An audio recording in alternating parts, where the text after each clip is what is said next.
Buenas tardes, señoras y señores.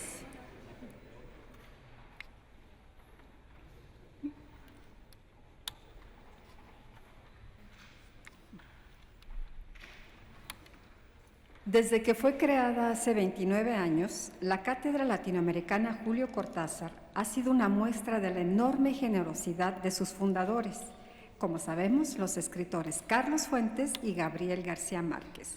Ellos donaron a la Universidad de Guadalajara el monto de las becas que el gobierno mexicano les otorgó como creadores eméritos para fundar esta cátedra en honor de su gran amigo y gran autor, Julio Cortázar. Desde hace 29 años esta cátedra ha desarrollado actividades de manera ininterrumpida.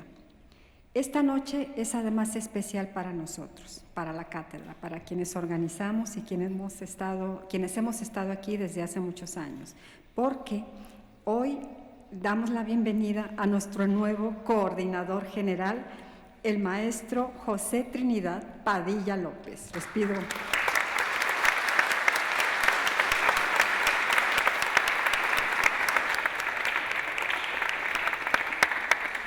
Mi agradecimiento personal y de todo el equipo por la confianza plena, porque sabemos que su liderazgo propiciará que celebremos de la mejor manera las 3 décadas de este espacio académico el próximo año.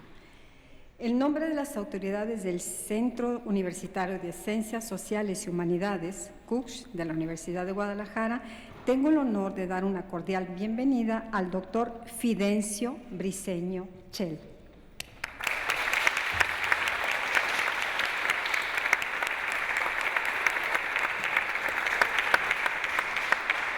Él es antropólogo, lingüista y traductor del maya, quien dictará la conferencia magistral Lengua, Cultura y Cosmopercepción en la Literatura Maya. La semblanza de nuestro invitado correrá a cargo del doctor José Luis Iturrioz Leza. Él es profesor investigador del Departamento de Estudios en Lenguas Indígenas del Centro Universitario de Ciencias Sociales y Humanidades. Le cedo la palabra, doctor.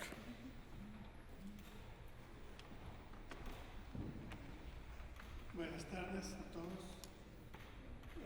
Un agradecimiento por venir. Ahora sí, ¿se oye bien? ¿Sí? Bueno, me honra muchísimo presentar a una figura señera de la lingüística y la antropología en el mundo maya, en México y en el mundo sin adjetivos. Fidencio Briceño Chel es una persona con muchos destacables atributos, pero yo destacaría por delante de todos que es hablante nativo del maya yucateco, que está muy orgulloso de serlo y que está dedicando su vida académica y personal a estudiarlo, a defenderlo, a promoverlo. Se doctoró en lingüística antropológica por la UNAM y desde 1991 se desempeña como profesor investigador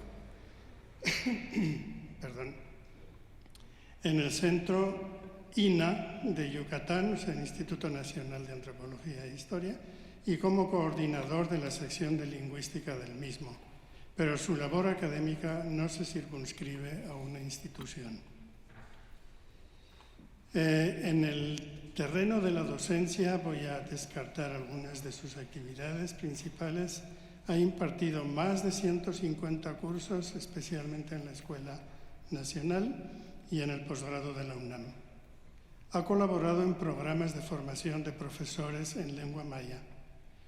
Es profesor de maya yucateco hablado en el Consorcio de Estudios Latinoamericanos sostenido por varias universidades de Estados Unidos. Profesor invitado de varias universidades de Guatemala, España, Francia, Texas, Iowa, Carolina del Norte.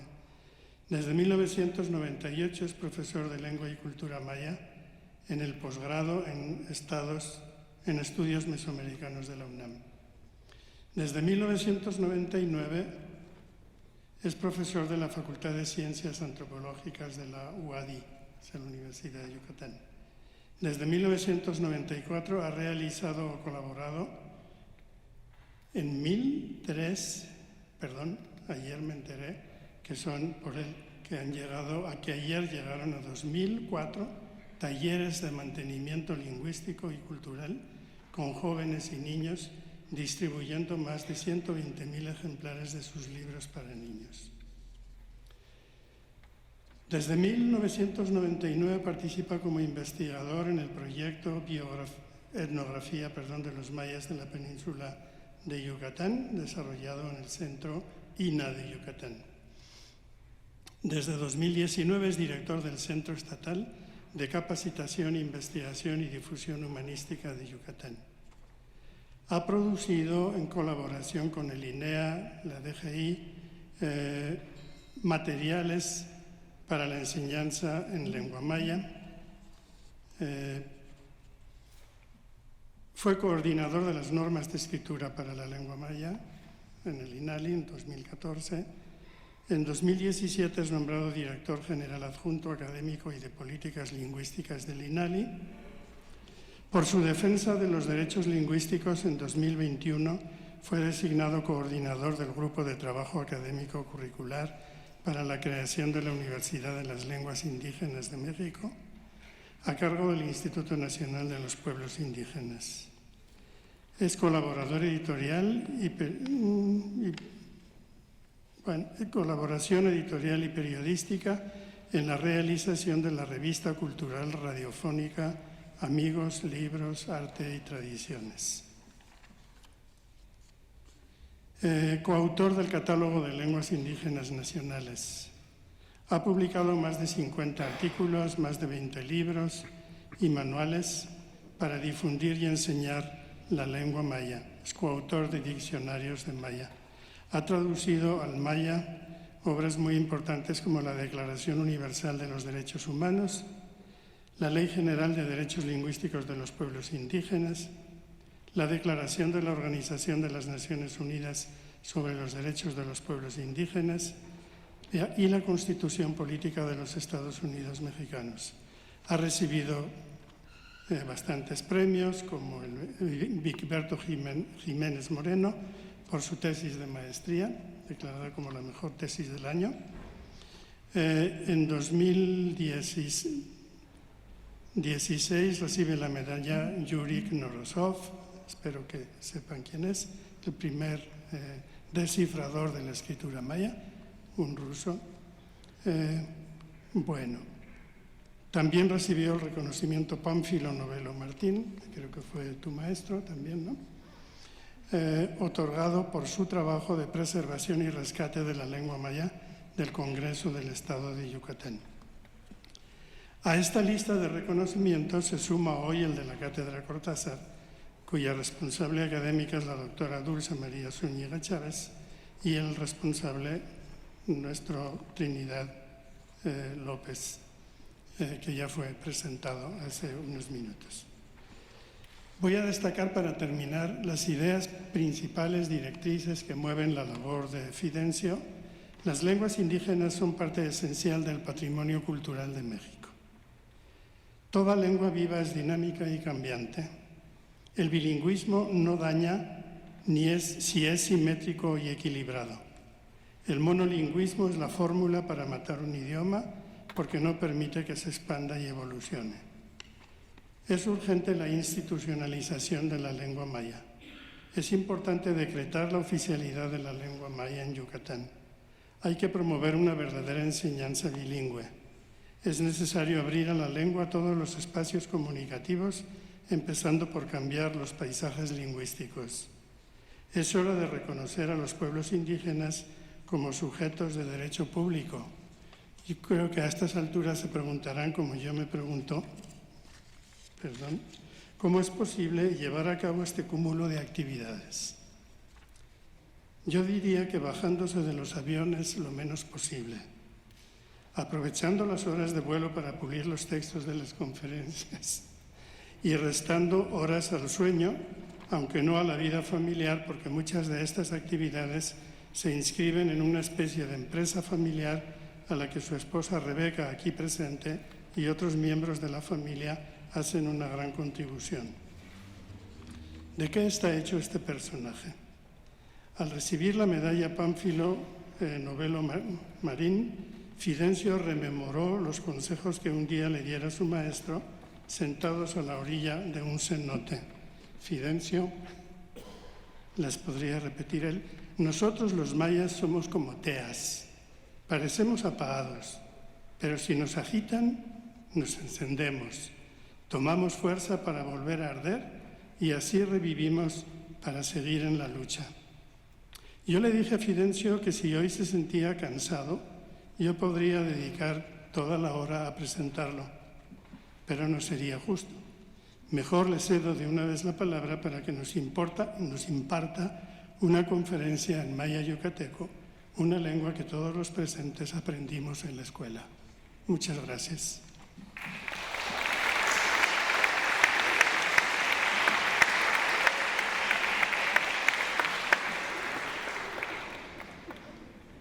Ya está Nile, incatinzao nivola el titula calmacho takpahop telupatal incochul taktecuchila telupatal intasik intan imayatan imayamiatzil yetel xanutzik benil u cananilo u cantitzil yokol cabe quintzaik univola el titulacalesh hachkimakiwol imuantal tahuetelesh yetel xan keshi huaxan kimakawolesh lekentzoko kechantzik bala.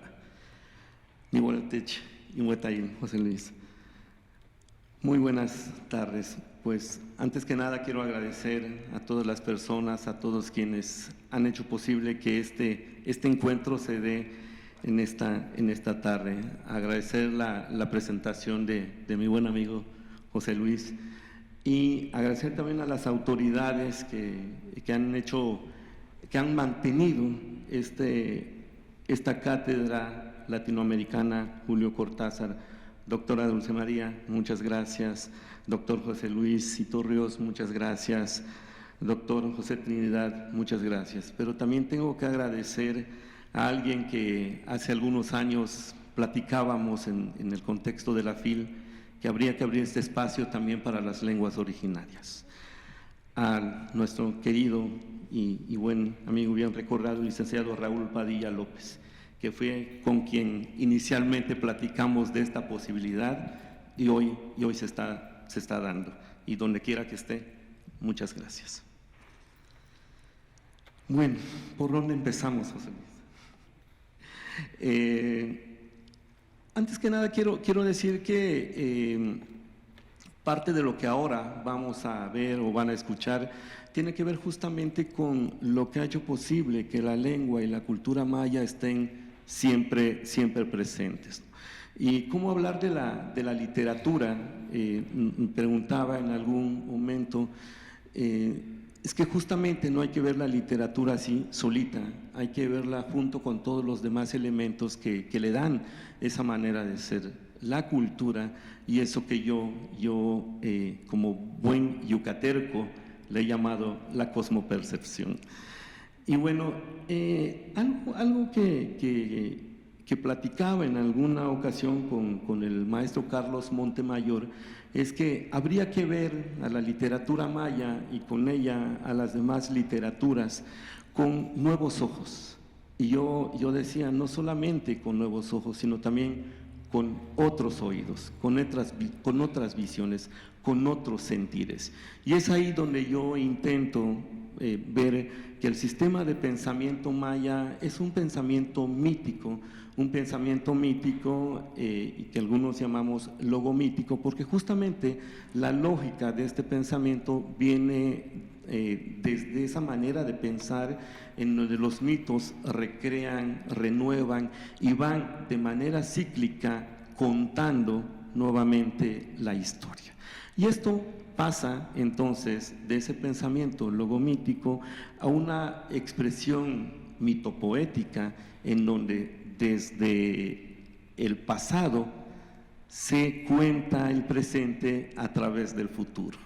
Y eso es lo que le da ciclicidad, circularidad, pero también poesía a este sistema de pensamiento.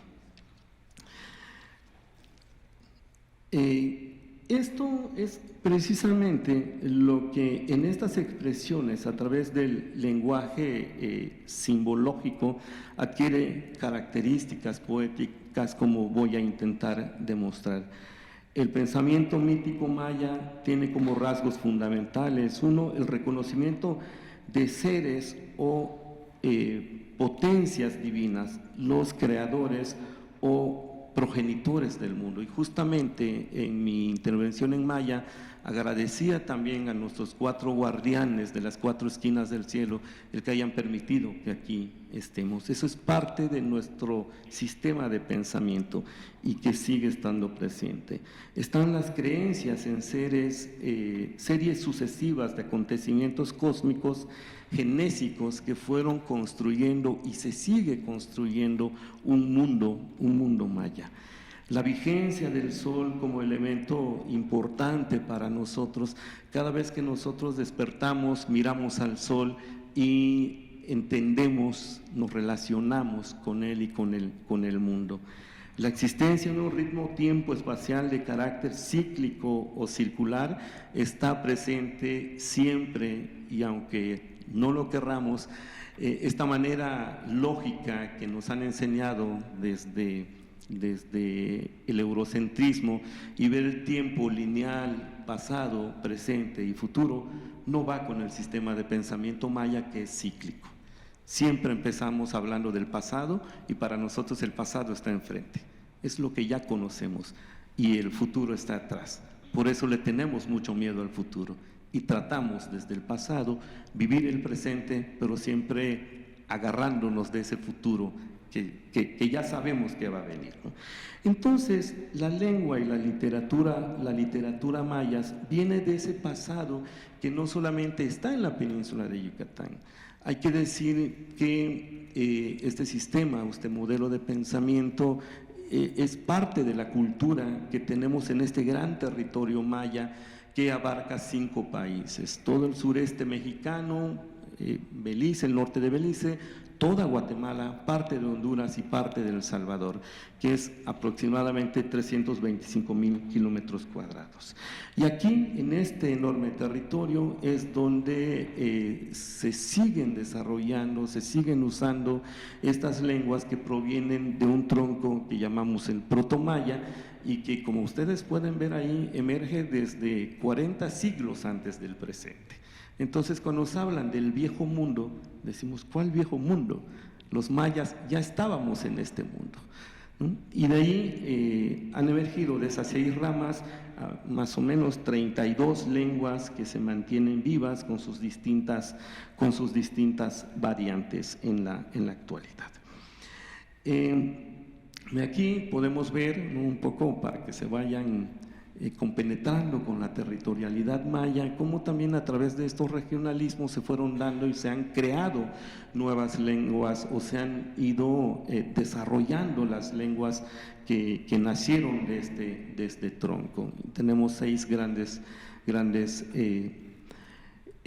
ramas, pero nos vamos a centrar en los mayas yucatecos o mayas peninsulares, que pues habitamos en Yucatán, Campeche y Quintana Roo. Hay hablantes de nuestra lengua en el norte de Belice, en dos distritos, pero también la conquista que se está dando ahora, tenemos hablantes de maya en la bahía de San Francisco. Tenemos más de 90,000 hablantes de maya, lo cual pues es algo considerable, ¿verdad? Entonces, ¿dónde estamos los mayas? Estamos en 3 estados de la península de Yucatán, 128 municipios, 4,196 comunidades, cada puntito es una comunidad, y si no me creen, ahí están para que los cuenten. Eso es donde podemos ubicar las lenguas mayas, las comunidades mayas en la actualidad. Y bueno, ¿por qué insisto mucho en este modelo de pensamiento? ¿Y por qué he propuesto esta idea de no por siempre ir en contra? Algunos me conocen por eso, pero las teorías a veces no son planteadas desde lo nuestro. Entonces, para mí el término cosmovisión queda corto para poder describir lo que nosotros somos, ¿no? Si bien la cosmovisión nos ayuda de algún modo para poder hablar un poco de las realidades, cómo se interpreta, las creencias, las nociones, las imágenes y los conceptos, pero desde la mirada no es suficiente.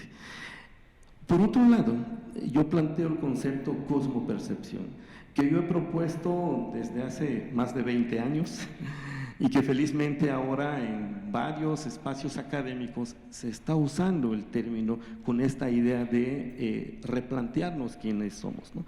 Entonces este concepto intenta desde el pensamiento local fundar una manera diferente de explicar y explicarse en el mundo, que eso es lo importante, cómo nosotros no nos vemos, sino nos sentimos en este mundo.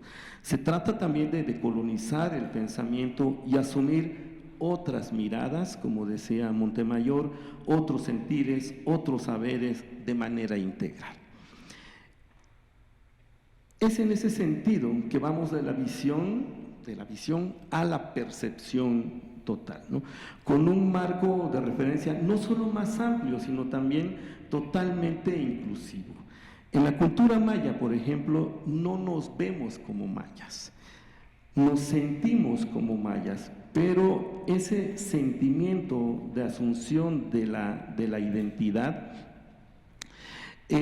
no se percibe solamente a través de la mirada. Hay un juego de sentidos y significados que permiten pensar y pasar del uy.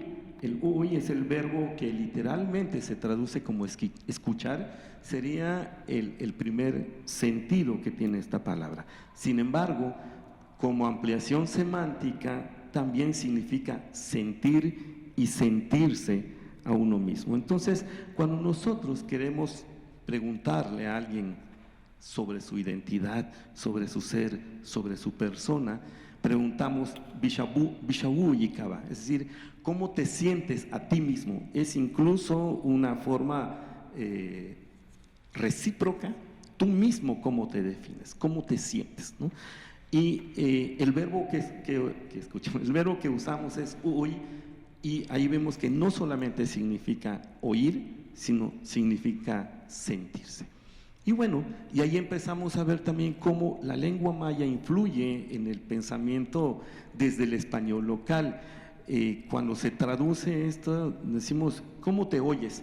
A veces cuando alguien está enfermo, literalmente los que originalmente hablamos maya, lo traducimos como, ¿cómo te oyes? Ah, pues oigo que tengo calentura, ¿no?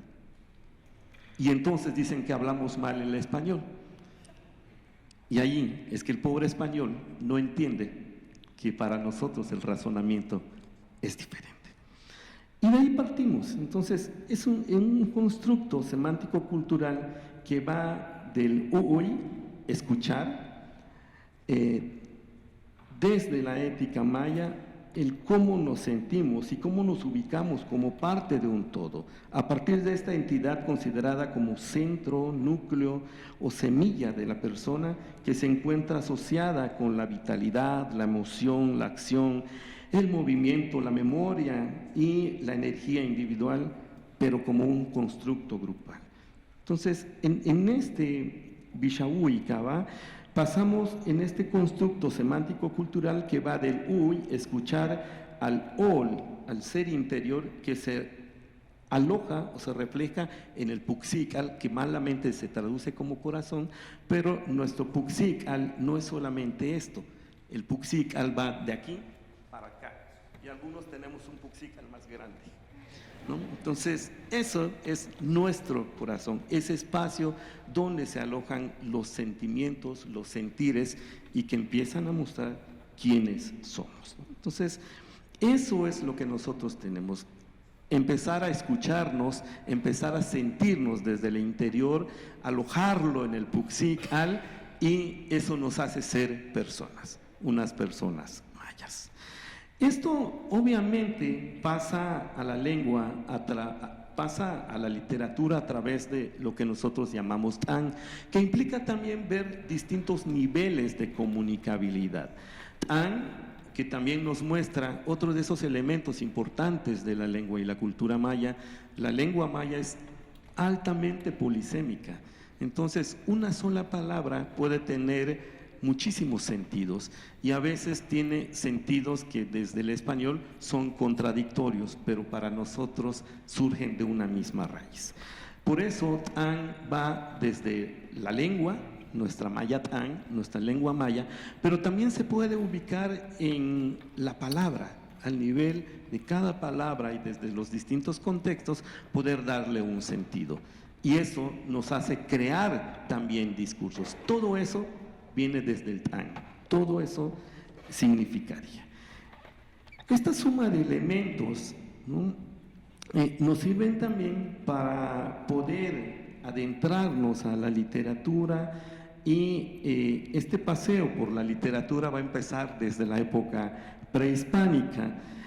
Algunos autores han señalado que o han propuesto una división de los textos mayas prehispánicos en 3 épocas. Bueno, prehispánicos, coloniales y modernos.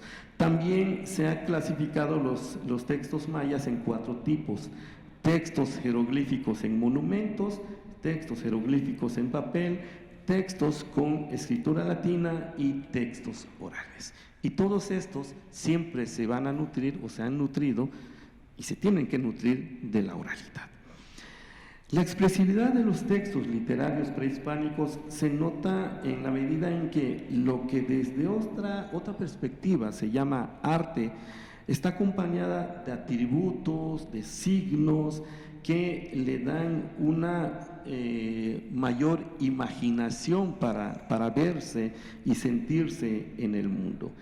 En estas expresiones plásticas encontramos variadas cuestiones en íntima relación con los conceptos referentes al cosmos, la manera y formas en que se percibe el universo, cómo estaba o cómo está ordenado y dividido, quiénes ocupan cada uno de los sectores, cómo se vinculan las partes con el todo, son siempre elementos que están ahí presentes.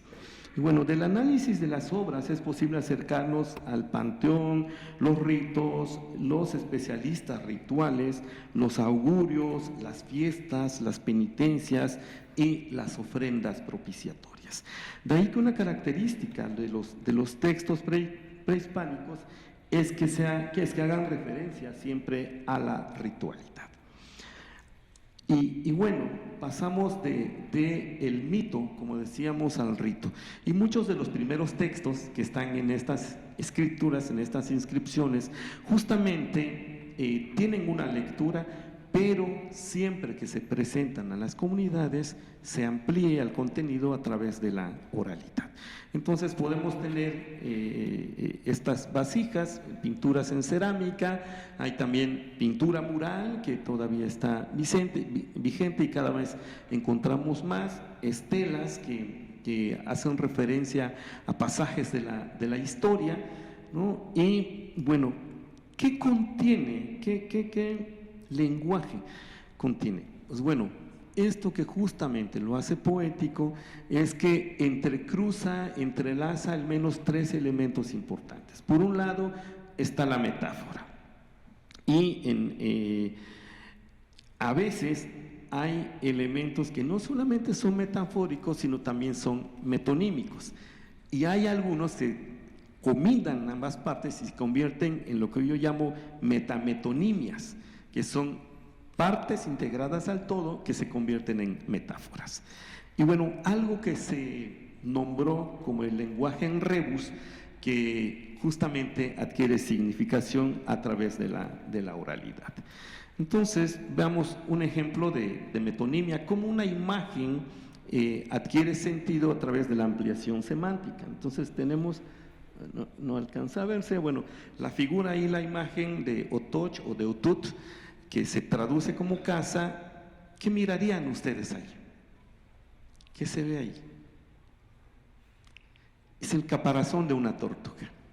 Y la palabra Utut pues viene de eso, justamente, y se convierte en casa. Entonces, este es un ejemplo de metáfora como ampliación semántica.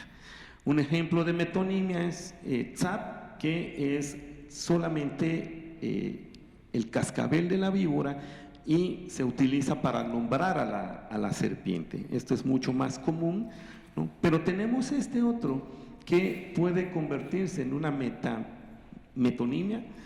En este ejemplo de la parte por el todo, ich, que es el sentido que tiene la imagen de abajo, es ojo, pero ich también significa cara, ich también significa persona, pero esa imagen también significa ahau, el rey. Entonces el rey, el ahau, está representando viene de este sentido de ojo, cara, cabeza, persona, pueblo, reinado. Entonces, es una coordinación de significados hasta que este elemento que está abajo se interpreta como ahau para dar el sentido de rey, ¿no? Entonces, bueno, estos elementos justamente nos sirven para ver cómo las lecturas son sumas de contenidos, pero el lenguaje en rebus es muy engañoso. Les traigo un ejemplo en español para que vean más o menos cómo funciona, ¿no? Entonces, si tenemos esta imagen, con esta imagen, pues no diría nada si nos quedamos con la imagen, pero si lo verbalizamos, lo oralizamos, entonces se convierte en soldado. Esa es la forma en la que muchos signos que se van sumando nos dan sentidos que nada tienen que ver con lo que está ahí transcrito, y a veces la lectura es al revés.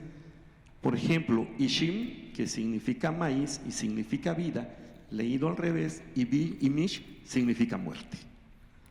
Así es como se juega con este lenguaje. Entonces, hay una suma de elementos que hay que tomar en cuenta y que justamente hacen que esta literatura sea esta sumatoria de lengua, cultura y pensamiento bajo este modelo de suma de las partes y que van juntando cíclicamente para dar significados a veces mucho más amplios. Pasamos a la cosmopercepción maya. Decíamos que lo que intentamos ver es cómo nos sentimos, cómo somos parte del mundo, y los mayas nos asumimos como eso, como parte integral del mundo y con la responsabilidad también de mantener ese mundo. Desde el discurso de los jmenó o especialistas rituales o eso que en otras culturas llaman chamanes, con los que yo he trabajado durante más de 30 años, uno de los abuelos, que es mi maestro, don Roberto Salazar, me decía, Mahuatahuilik leyó colcabo, veía un peluche. El mundo es como una jícara.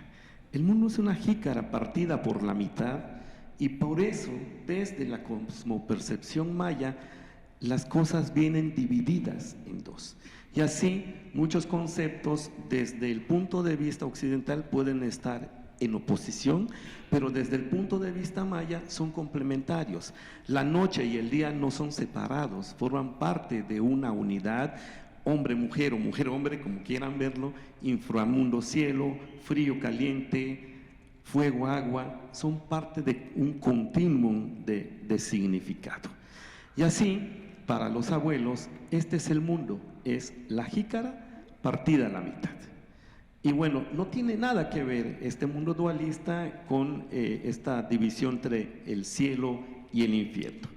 No para nada, ¿no? Y a pesar de que se traduce esta jícara como Ka'an, el mundo de arriba o el supramundo, el Yocolcab es el mundo habitado por nosotros los mayas, y el Metnal, como el inframundo, no está ligado a este pensamiento occidental y también cristiano de el cielo y el infierno, ¿no? Entonces, esto nos lleva a que siempre vemos el mundo de esta manera y que toda cosa tiene su nup para estar completo. Yo no estaría completo sin Rebeca, no sería persona. desde el pensamiento maya, estás completo cuando tienes tu nup, tu contraparte. Esa es la complementariedad de la cual hablamos. Entonces, el arriba y el abajo, la noche y el día, la vida y la muerte, lo frío y lo caliente, siempre están en esta correlación de dualismo. Pero también a esto hay que sumarle otros elementos. El mundo de arriba está dividido en 13 niveles, llamados Osh-la-Juntiku, y el mundo de abajo está dividido en 9 niveles, el Bolontiku. También, bajo ciertas condiciones, el mundo superior es el mundo habitado por dioses masculinos, y el mundo inferior se relaciona mucho con lo femenino.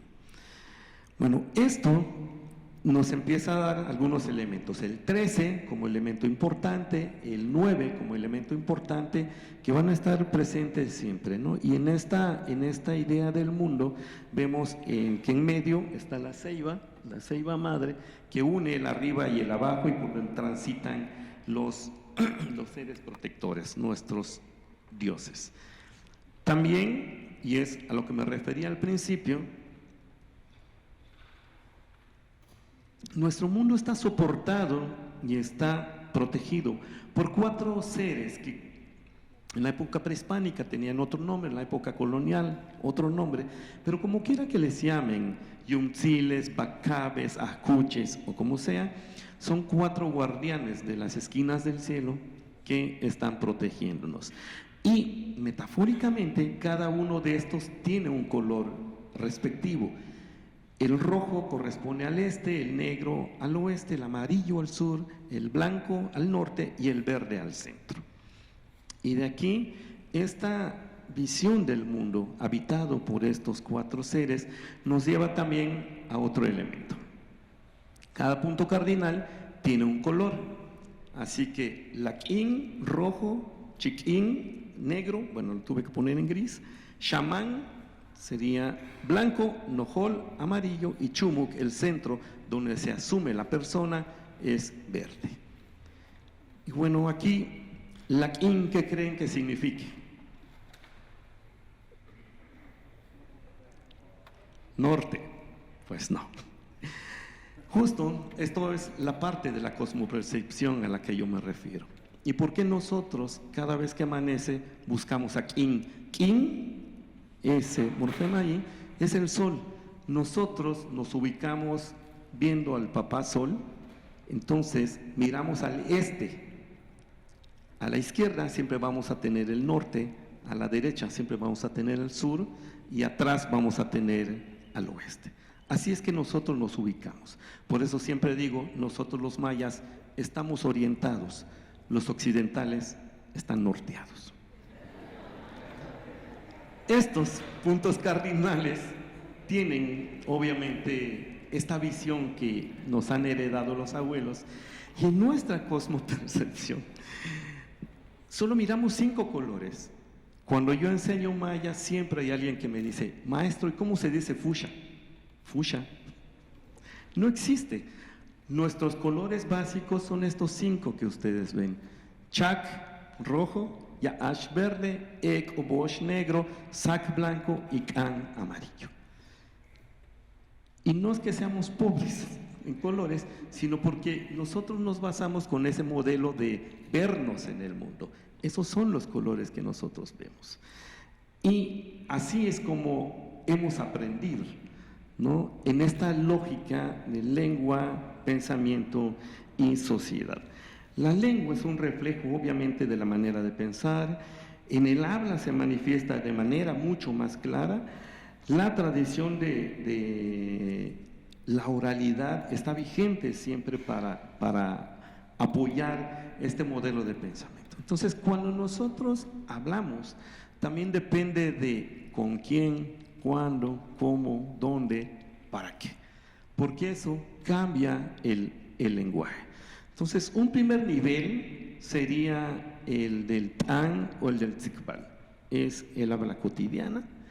Pero si lo que yo necesito es hablarle a los protectores, a los dioses, a los dueños de los espacios, entonces hablamos el Kikitan, que es la palabra agradable, hablarle bien y bonito a los seres protectores, ¿verdad? Y también se conoce como Chohután, la palabra dulce, la palabra florida. Bajo esos términos nos relacionamos en el habla ritual. Pero también podemos pasar a otro nivel de especialización, que es el lenguaje que usan los chamanes, los especialistas rituales, los menob, que es lo que se conocía como el Suyuatán y que se ha traducido como lenguaje puro. Y bueno, le llaman así porque los hablantes no entendemos de ese lenguaje que usan los especialistas rituales. A este también se le conoce como Akapán, como lenguaje oscuro, porque solamente es conocido por los grandes especialistas. Y otro nivel que sería el lenguaje poético, el Kaitán, el lenguaje cantado, o Ikiltán, el lenguaje del aire. Este es el que se usa en la poesía. Entonces, de entrada podemos ver 4 niveles de habla, y en donde cada palabra, dependiendo del contexto, con quién, cuándo, cómo, dónde, por qué y para qué, puede adquirir un nuevo sentido. Así lo vemos, por ejemplo, desde los textos coloniales. Los textos coloniales reflejan la cosmopercepción prehispánica maya y muestran los cambios sociales y religiosos. Y también, de algún modo, lo que podemos ver en textos como este extraído del Popol Vuh, hay mitos centrales que van narrando la creación del mundo, pero también con un estilo literario propio. Algo que se ha mencionado constantemente es que estos fragmentos textuales son muy reiterativos, ¿no? Y otra vez, lo que podemos ver es que muchas veces lo que se nombra de a dos, y nos recuerda este mundo dividido en dos. Así es como podemos leer en esta parte en donde las palabras que los dioses creadores dicen a los adivinos, cuando les pide ayuda para la formación del hombre. Entonces dice: entrad pues en consulta, abuela, abuelo, nuestra abuela, nuestro abuelo, Ishpiyakó, Ishmucanet. Hacer que aclare, que amanezca, que seamos invocados, que seamos adorados, que seamos recordados por el hombre creado, por el hombre formado, haced que así se haga. Este estilo lo vamos a ir viendo constantemente. Esta peculiaridad de los textos míticos y proféticos es la enumeración constante de cualidades, de seres, atributos, que responde al mismo afán de expresar un hecho o idea de todas las formas posibles, ¿no? Y así vemos en este otro texto: entonces serán asentados los señores de los pueblos en sus esteras y tronos, y les será cortada la garganta al que detenta la estera y el trono.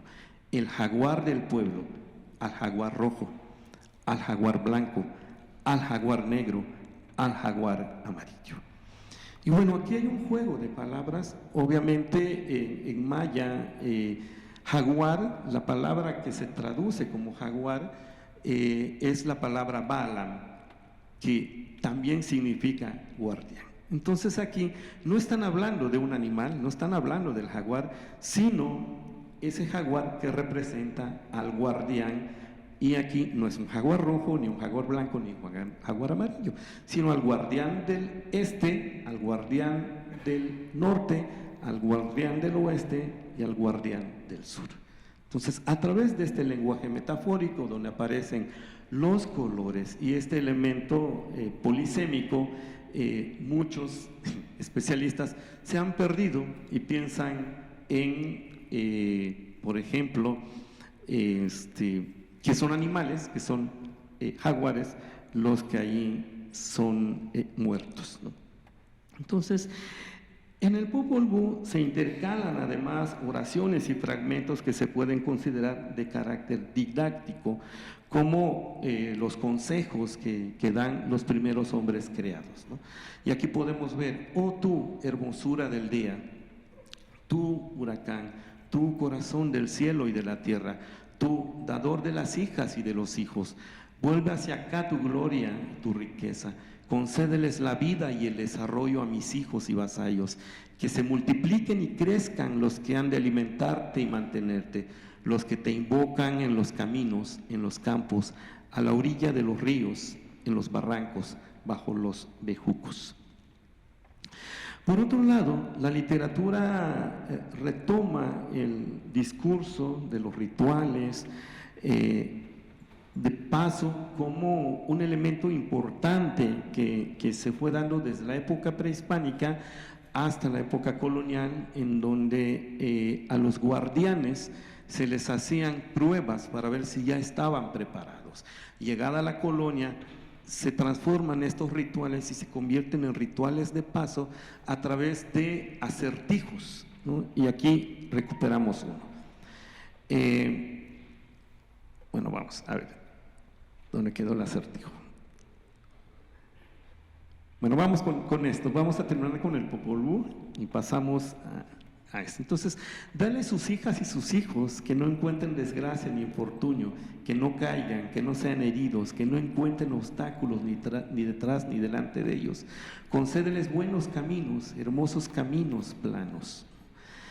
Y bueno, en el texto del Chilambalam de Chumayel, que es un texto colonial, y hay, o al menos se documentaron 18 chilames, que son los documentos históricos que hablan de pueblos también importantes, y el de Chumayel es uno de los más estudiados porque concentra mucho de ese paso de la literatura prehispánica a la literatura colonial. Pero pueden ver nuevamente que hablan de la creación y el arrasamiento del mundo, ¿no?, como prevención para que nuestro mundo persista. Entonces dice, al terminar el arrasamiento se alzará Chac y Mishche, la ceiba roja, señal del amanecer del mundo.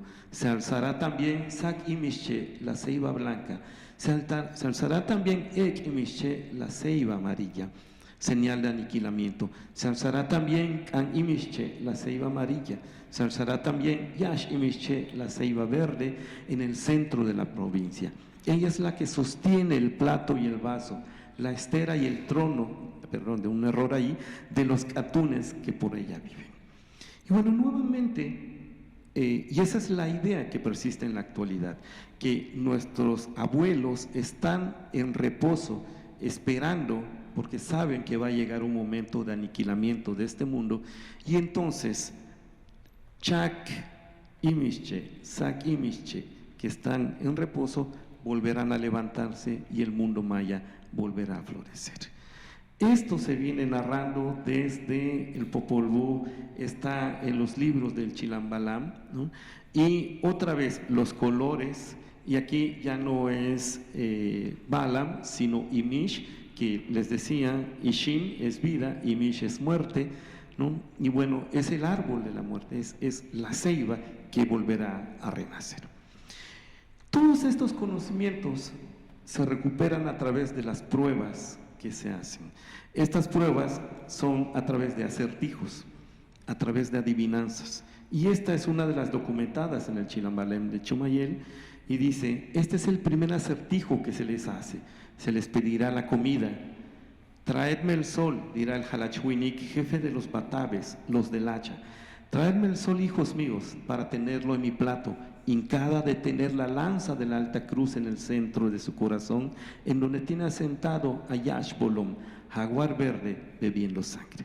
Esto es, habla de suyo, lo cual quiere decir, esta es palabra verdadera. Entonces, hay una conjunción entre la visión cristiana y la visión maya, vuelven a aparecer los colores, pero esto, que es una de estas adivinanzas que quise traer, pues es realmente, el sol es un gran huevo frito, y la lanza con la alta cruz hincada en su corazón, ¿a qué se refiere? Es la bendición. Y el jaguar verde sentado encima bebiendo sangre es el chile verde cuando comienza a ponerse colorado.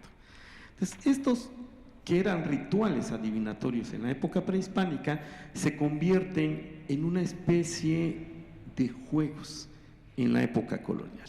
Y entonces las pruebas que antes se hacían a los que estaban siendo preparados para ser guardianes, se empiezan a hacer a los niños de edad de 7 a 9 años que están en preparación para empezar a ser hombres, y que se creía que pasando los 13 años los hombres ya deberían de estar preparados para ser personas. Esto es lo que nos inspiró y empezar a ver la realidad actual de la lengua maya. Como decía José Luis, parte de la difusión, de la defensa y también de la promoción de la lengua maya la hemos hecho, pues, Rebeca, que está ahí al frente, mis hijos, Yamail, Itzam, Itzel, haciendo talleres. Empezamos nosotros dos en el 94 como una idea de que nuestro sueño y nuestra lengua permanezca. Entonces creamos, no es un proyecto, es un sueño, se llama el proyecto Kikel Yetel Maya Guayac, sangre y sueño maya. Y lo que soñamos es que nuestra sangre maya siga fluyendo a través de la lengua. Entonces, apoyados de 3 instituciones, el CIESAS, a través de un proyecto que llamó Revitalización, Mantenimiento y Desarrollo Lingüístico y Cultural, y la sección de Lingüística del INA, que yo creé, con el proyecto Documentación, Fortalecimiento y Difusión del Maya Yucateco Peninsular, apoyados por Lingua Pax, la Paz Lingüística, que es una rama de la UNESCO, a la cual yo pertenezco como defensor de la lengua maya.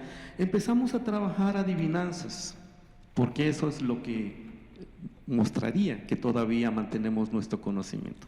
Entonces tenemos estos libritos que son adivinanzas hechas en maya, pero como a veces los niños ya no están hablando maya, entonces hicimos trabalenguas mayas para destrabar la lengua. Y esos consejos que los abuelos han dado a los niños los convertimos en este libro de consejas que los niños fueron recuperando para hablar de la importancia del cosmos, de la vida, de los animales, etc. Eso es lo que hacemos en este proyecto cultural familiar. Y bueno, empezó como una aventura, ahora ya es algo mucho mayor. Llevamos 1004 talleres. Entonces, cuando dicen alguien que quiere hacer algo, digo, bueno, al menos haz un taller. No critiques, haz algo. Y los libros no los vendemos. Afortunadamente, Lingua Pax nos apoya para la edición de los libros y llevamos ya repartidos en comunidades más de 120,000 libros. Eso es parte de lo que intentamos hacer.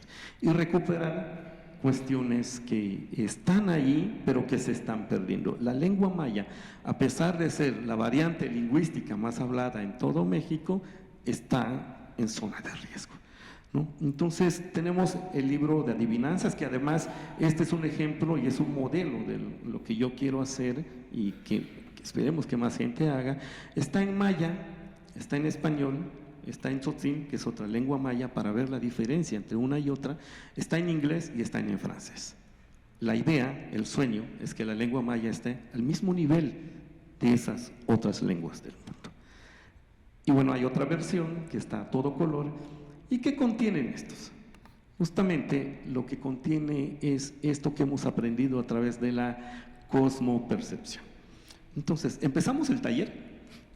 Esto es lo que hacemos en nuestros talleres. Esta es una adivinanza y es de las más fáciles. Dice,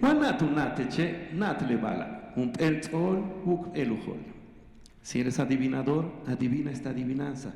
Es una calabaza con 7 agujeros. Y son adivinanzas que los niños dicen, juegan y me enseñaron. ¿Y qué es una calabaza con 7 agujeros?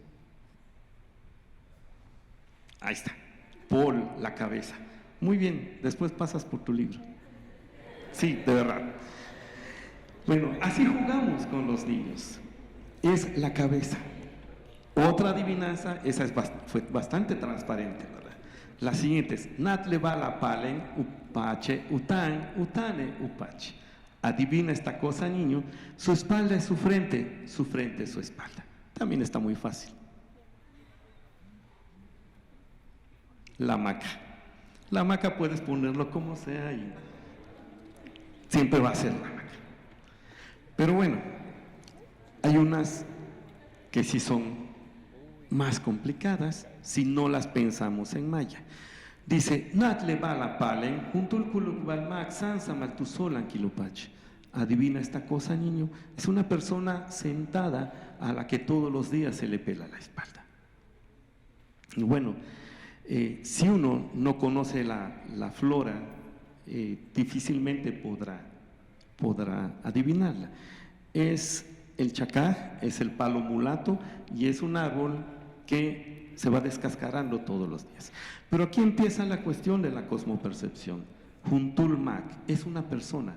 Para nosotros los árboles son nuestros abuelos, son nuestros ancestros, y por eso antes de hacer la milpa se hace un ritual que reorganiza los mitos de creación del mundo, se vuelven a narrar en el ritual para pedirle permiso, pero también para pedirle perdón al abuelo que vamos a sacrificar.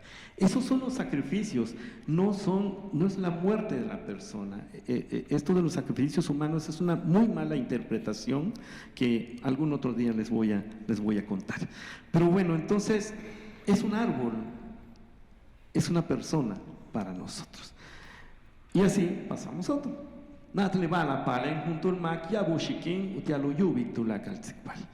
Adivina esta cosa, niño, es una persona con muchas orejas para escuchar todas las consejas. Y bueno, también es un árbol, es el guanacastle, el nombre incluso es náhuatl, pero es un árbol cuyos frutos semejan orejas. Y entonces, por eso se dice que esos árboles escuchan y guardan secretos. Son árboles divinos, pero también adivinos. Entonces, eso es el contenido que se mantiene en esto que muchos llaman literatura menor y que yo he tratado de recuperar. La colección de adivinanzas es de más de 370, dichas totalmente en maya, hechas por los niños, con estas creaciones en donde aparece ese conocimiento de quiénes somos y del medio ambiente y del cuidado y respeto al mundo, al Yocolcap. Y así pasamos, ¿y ahí qué pasó? Bueno, y así pasamos a lo que tenemos en la actualidad. Cómo ese conocimiento ha ido nutriendo a la literatura, y bueno, ni más ni menos que con nuestra shkik, nuestra hermana Briseida Cuevas Cobb, un ejemplo de esto, ¿no? Briseida nos regala este poema que dice: Chene, maustut ana pulitunishti, kachamiku chenek nakil, humpulima ustut an le basha leyo, watak abasha tuyetele, woliskut atane, kahalk esti, binawil, bishkenuka sutiltitech. Y bueno, esta idea de dar y recibir, de mandar y regresar, esta ciclicidad está presente en este poema, pero también era un juego que a veces se hacía cuando éramos niños, y cuando ya de repente nos dábamos cuenta decía, no, pues esto no está bien. Entonces Briseida, a través de este poema, también nos trata de pedagógicamente decir, ya no hagamos eso. Ups. Los aluches están haciendo de las suyas. Entonces dice: al pozo no le gusta que le tires piedras, lastima su quietud, ese juego no le agrada. Si quieres jugar con él, haz de tu voz una pelota, arrójala, verás que te la devuelve. Entonces, eso queda a la imaginación, ya no tirar piedras, pero sí jugamos a gritarle al pozo. ¡Ey, ey, ey, ey! Y bueno, el pozo nos regresa la palabra. Estos son juegos didácticos a través de la poesía, pero también esta idea de que somos Ishim, somos maíz, está presente en la poesía aquí de nuestro querido hermano que se nos adelantó muy joven, Isaac Carrillo Can, Premio Nacional de Literatura. Isaac en este poema decía: Ujetan kil inwanil behlai. Yashtanil katziliken, kahashikinak yetel kawoshontiken, kutzokula chakik inkumile, kapoiken, kahatziken, kahuchiken, kachuliken, kayachtiken, kashiken. Keshkapak ach inwich, wakapuk inwinkilale, tahobnal kinwantal, keshmakati.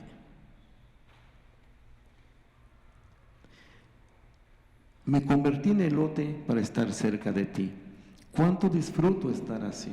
Primero me quitas la cáscara, me acaricias el vientre y me desgranas.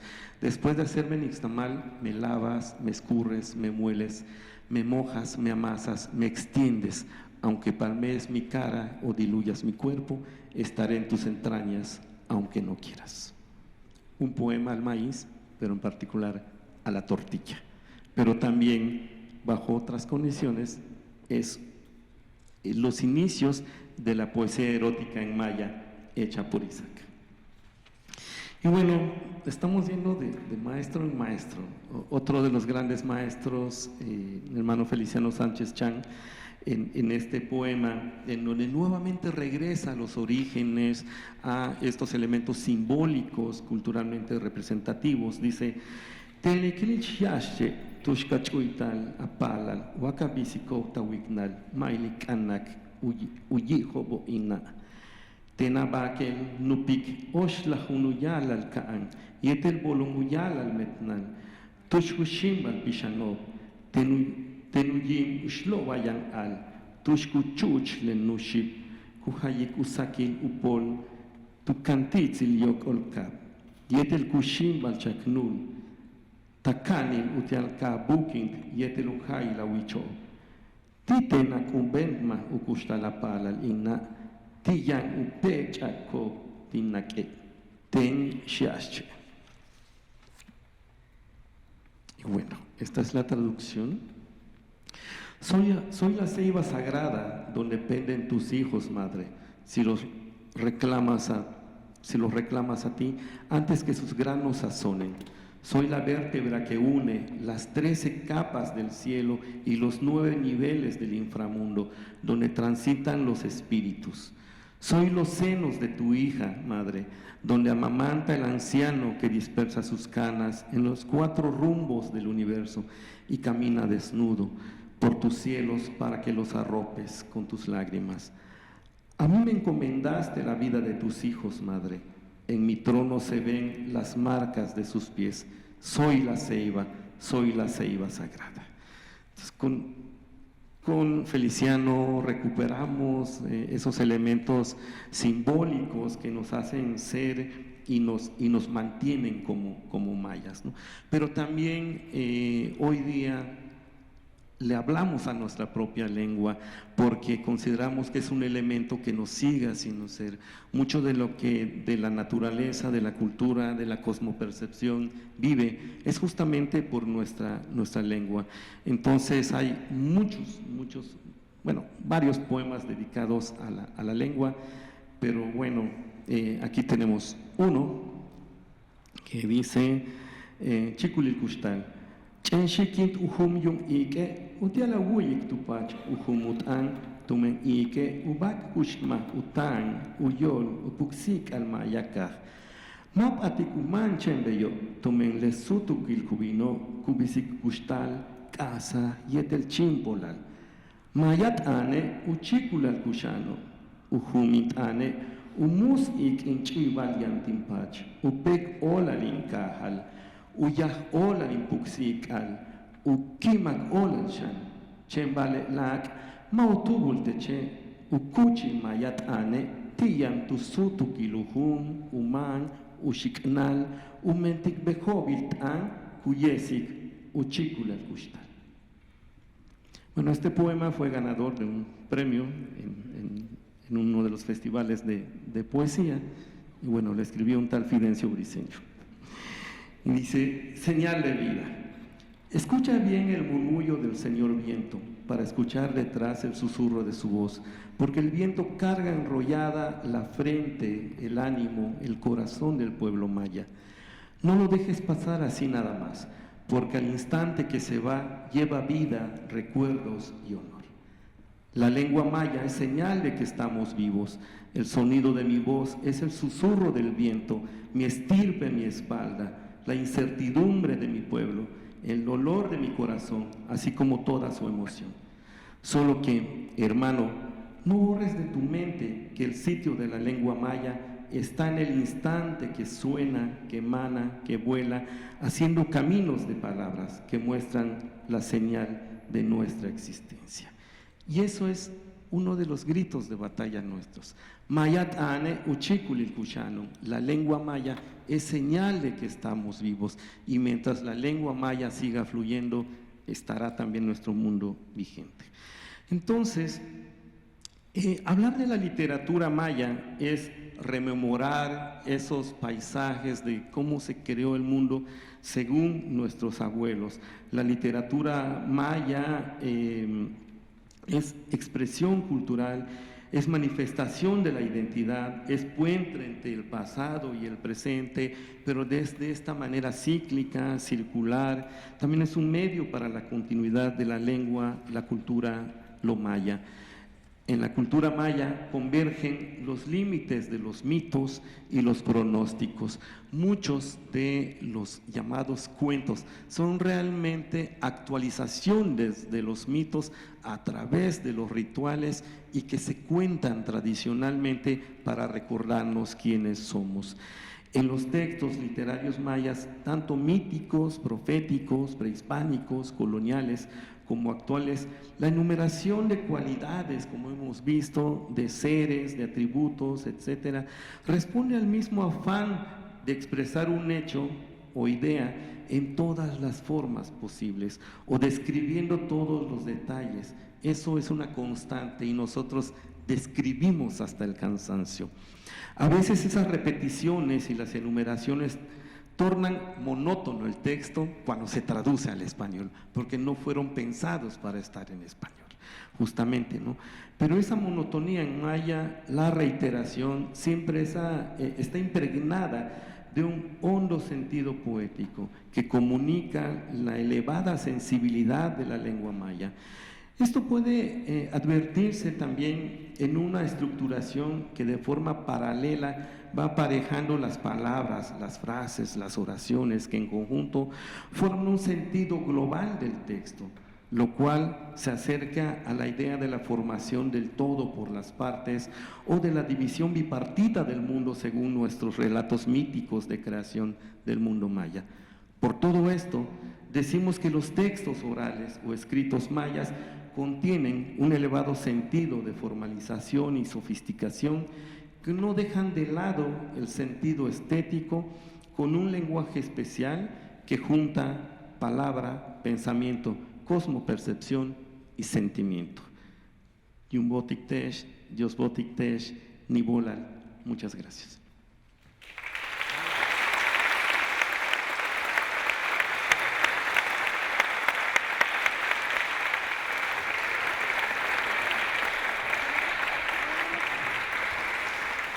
Muchas gracias, doctor Fidencio Briceño. Hemos escuchado el susurro del viento aquí y creo que nos vamos con la sensibilidad abierta hacia las enseñanzas que nos ha traído hoy nuestro hermano. Y que vive el maya y que perdure por siempre. Muchas gracias a todos ustedes. Bueno, por supuesto, gracias al doctor José Luis por su excelente presentación y a todos ustedes por su asistencia. Les felicito. Hasta la próxima.